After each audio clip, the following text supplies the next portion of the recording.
Il nome è difficile da pronunciare, ma gli effetti di queste sostanze potrebbero essere ancora più micidiali per la salute dell'uomo. Si chiamano sostanze perfluoroalchiliche e vengono solitamente usate per produrre le pentole antiaderenti, la carta da forno, il Gore-Tex degli indumenti che riparano dal freddo, come i capi che si usano in montagna.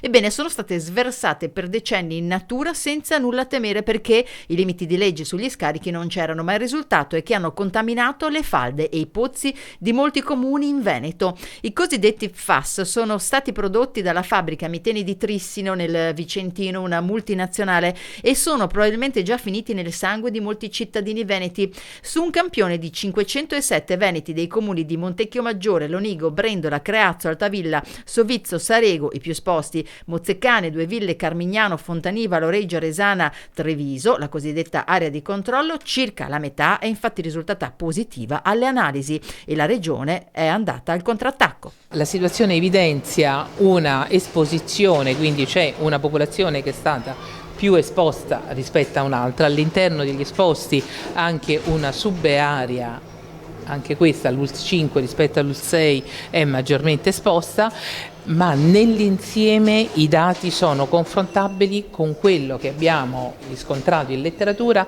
in situazioni analoghe di contaminazione. Quando si parla di agenti inquinanti l'ansia oncologica è sempre preminente.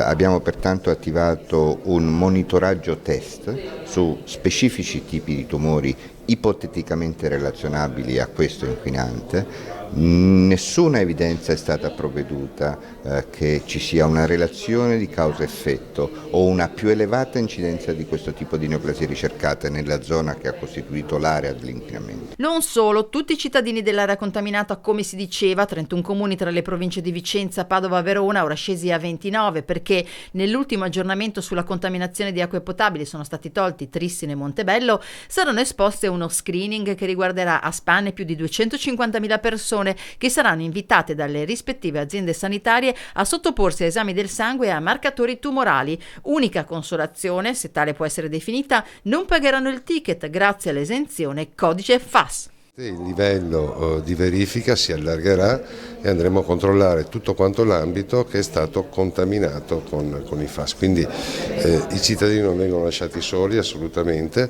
Abbiamo fatto un'operazione oltre che ambientale, soprattutto la definirei un'operazione sanitaria con definizione di quello che è il bioaccumulo nel siero, quindi nel sangue, e stiamo collegando attraverso la letteratura esistente, sono stati casi in Germania, sono stati casi in America, quelli che sono i potenziali rischi.